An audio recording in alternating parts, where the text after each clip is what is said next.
Welcome, everybody, to Life in the Fast Lane. I am Andy Lang from WagerTalk.com. We got a busy week. We are recapping Formula One as well as NASCAR. And then we got two more races coming up this weekend in NASCAR and Formula One. So we got a lot to get to. Just a quick recap from a betting perspective: 3-1 last week. But man, lost 5% play. We had Max Verstappen as a 5% play, and what a letdown. He was the fastest car by far. He hits the debris, ruins his car. If he doesn't hit it, I'm pretty confident he runs away with that. But we rebound nicely. We go 3-0 in NASCAR. So we have a really good units, a gain for the bankroll, but I understand that the 5% is probably where most people are playing. Hopefully everyone got on the NASCAR plays, but winning percentage, we're over 63% again for the year. We're having just a phenomenal year. So I have the auto racing pack. That's up right now on wagertalk.com. You can get it. There's going to be plays for Formula One. We'll get to the NASCAR race and why I'm not going to have very many plays in the NASCAR race. So let's do a quick recap in NASCAR. We're at Road America. The race starts off. Chase Elliott's on the pole, and he just says he has steering problems. So if you're like me and you had a bet on Chase Elliott, you're like, wait, he has steering problems? And then all of a sudden he doesn't have steering problems because he ends up with a 6-second lead right off the bat. A lot of pit stops before the end of the stage, and really proud of Chase Elliott and his team because they followed suit. They didn't stay out and to try and get the bonus point for the playoffs. They went for the win. So they pit right before the end of the stage. They keep their track position coming out. The leaders, all of them learned their lesson.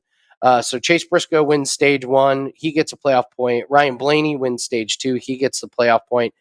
I thought Chase Elliott used his car too much early. I didn't think there was any reason for him to get out to those big leads, and it cost him. You could see that his brakes weren't working well, and Tyler Reddick just did a really nice job of conserving his car, peaked at the right time, gets the pass around Chase Elliott, which is incredible because passing was really difficult at this track. So I thought Chase Elliott made a lot of mistakes early. I didn't see the point to push his car that hard. You had the best car. Just maintain a couple-second lead. Make sure you're good to go in the last stage.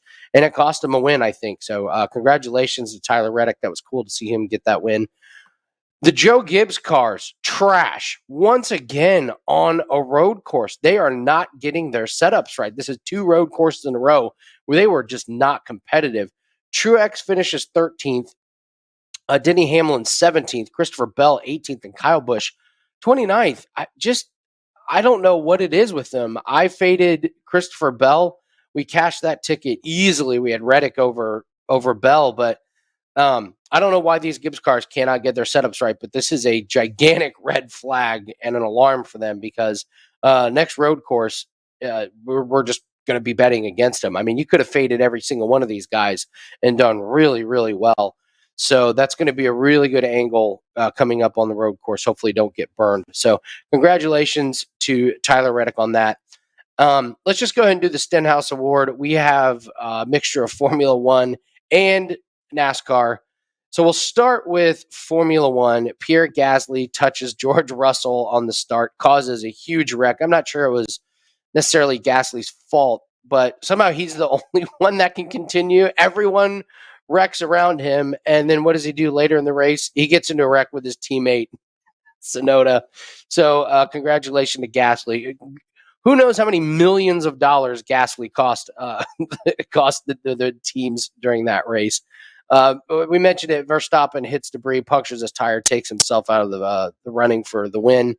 Going on NASCAR, Joey Logano runs into Bubba Wallace, and they spin. Later on, Bubba tries to run Logano off the course, but you can see Logano's driving, looking in the rearview mirror, and Logano accidentally runs himself off the course before Wallace can even get to him to take him out. And then Brad runs into the back of Bubba Wallace, putting him into the gravel. For me, the winner is Pierre Gasly. Anytime it's going to be a winner when a teammate wrecks another teammate, because you can just imagine the crew chiefs, and the owner are just pulling their hair out. It's just it's a mortal sin. You can't do that in racing. So Pierre Gasly being a part of the big wreck at the very beginning. Then he wrecks his teammate Yuki Tsunoda later on. That's going to be the winner for the Stenhouse Award, the unforced error or the funniest moment in racing. So before we get into Formula One, I'm just going to listen. The NASCAR race is Atlanta. This is now a restrictor plate race. I don't know how much we're going to take away from it. William Byron won the race. Chastain, Kurt Busch, Daniel Suarez, and Corey LaJoie rounded out the top 5 earlier this year. In that race earlier this year, we had 11 cautions, 46 lead changes among 20 drivers. I bring that up because I'm not going to be betting any head-to-heads. I'm not going to be doing top 10s or top 5s. But if they throw out cautions and they throw out maybe some lead changes or how many different leaders, I'll definitely take the overs on those because I think they're still going to be struggling to figure out what these new cars are going to be like at Atlanta. And 11 cautions and 46 lead changes. That tells you everything you need to know about those. But head-to-head matchups at this track, it's unfortunate because Atlanta was a very bettable track when it wasn't the quote restrictor plate. I know people are going to get on me. They don't use restrictor plates anymore. It's restrictor plate racing. It's pack racing. So just tread lightly when you're betting NASCAR this week. All right, let's take a trip to the slipstream. Let's recap the British Grand Prix. Max gets the great start, blows by Carlos Sainz, and then we have the huge wreck. Crazy moment. George Russell gets out of a car, runs over to check on the driver who flipped over the barrier. The safety crew puts Russell's car on the tow truck, on the flatbed, which means he cannot restart because he got assistance from the safety crew. And it was unfortunate because Russell only had a puncture. They could have changed the tire and he could have gotten back in. And he even said with his pace, he thought they could have made it back into the top 6. So they red flag the entire race. They restart. Leclerc runs into Perez. Sainz cuts off Verstappen, and yet still Verstappen gets the lead. And then I'm thinking, we're going to hit this 5% easily. Runs over the debris, punctures a tire, does damage on the car, and he's just, he's out of it. The Ferraris get out front. Hamilton catches them. Then we get the safety car, and this is where this was interesting. Everyone pits. Ferrari leaves out Leclerc on the hard tires, and his teammate Carlos Sainz has the soft tires. Ferrari tells Carlos Sainz to hold the field back so Leclerc can get out to the lead, and Sainz tells them to basically F off. And you know what? He was right. Good for him. The driver was absolutely 100% right in this. He had a great car. He had the better tires. And Leclerc makes the mistake. Sainz blows by them, pulls away, and gets his first win. Meanwhile, Leclerc, Hamilton, and Perez have an incredible race. Fernando Alonso gets involved a little bit, but can't quite make any of those passes. But the racing between Leclerc, Hamilton, and Perez was awesome. And I don't think there's any way we see that kind of caliber of racing back and forth with the older cars. So the newer cars are providing much more excitement, which is what they were designed to do. So a couple of other notes that I have here. The Halo absolutely saved Zhu's life. No question. Without that Halo, I don't see how he survives that crash. This is 3 or 4 wrecks that the Halo has done what it's supposed to do, which is protect the drivers and save them. How he walked away from that was incredible. So Fernando Alonso, renaissance for the Fernando Alonso career, and I love Alonso. He's one of my favorite drivers of all time. Continues to impress in the Alpine. He finishes 5th. Mick Schumacher gets his first points with Haas. Congratulations to him, but let's not forget that Ocon, Gasly, Bottas, and Russell all didn't finish the race. If all those guys finish the race, I don't really think Mick gets his points. So let's take that one with a grain of salt. I still don't know what's going on with Daniel Ricciardo. The guy's fade material, except the books have caught up to it. You're going to have to lay tons of juice, or it's just got to be a parlay piece. But no way you can bet on Daniel Ricciardo to be productive during a race these days. We find out that Red Bull had some upgrades to the side pods. I was not aware of this, and I think we got a glimpse of how much faster Max was than the other cars before the puncture. We didn't get enough to see the real advantage, but Sergio Perez got damage on his car early. He flies through the field and ends up second. And I think we really got to pay attention to that upgrade. Last week, we were not worried, but we were paying more attention to the Mercedes upgrades and the Ferrari upgrades. And then Red Bull sneaks in, and you could tell Max was cocky after the interview after practice 2, and there was this confidence and blows everybody away in third practice, and he was going to win that race. I would expect Red Bull to be really fast again. I think they're the big time favorites coming in because I would have just loved to see a few more laps from Max to see how much he was going to pull away from everybody. So keep an eye on those. Lewis Hamilton gave the crowd a real thrill finishing third, but again, Russell, Verstappen were out of the race. Leclerc was stuck on hard tires, so I don't know if this proves that Hamilton and Mercedes are ready to really compete, but a good showing. It was exciting for the crowd. So we're racing this week at the Austrian Grand Prix. This is called the Red Bull Ring. Why is it called the Red Bull Ring? Because I believe it's 2004.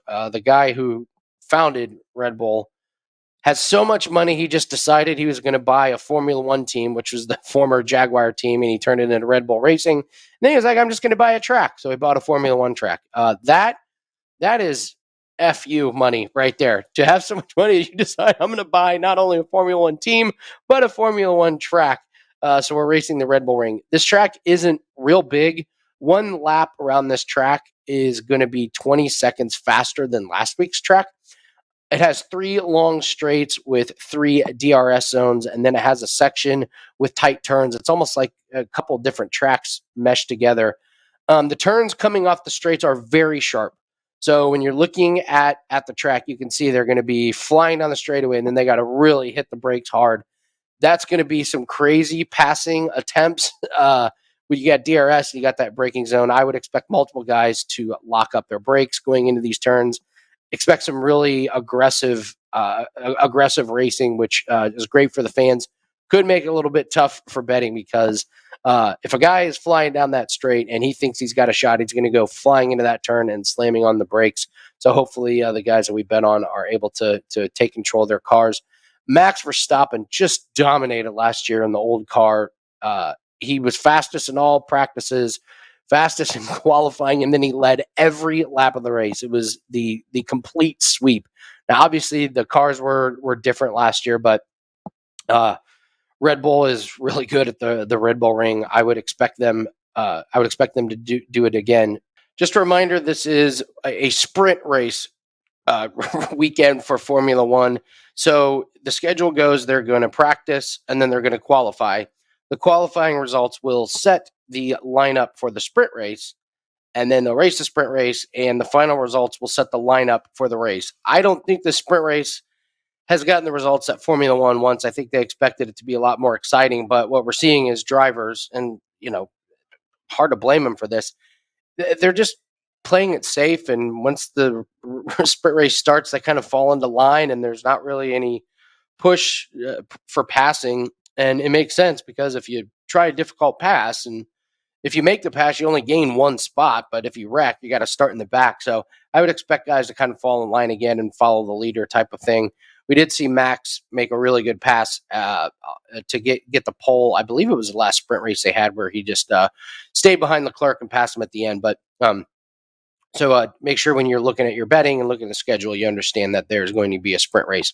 All right, let's do a best bet. I'm going to go to Formula One for this week's best bet. It's Sergio Perez, top 3. We talked about the upgrade that Red Bull made that they kind of hid from everybody. And my gosh, Sergio Perez gets damage on his car and he races all the way back to finish second. So imagine if his car was clean, and obviously we went over that we thought Max would have won the race pretty easily. So this week, it sets up well for them. The straightaways and the DRS zone sets up well for Red Bull.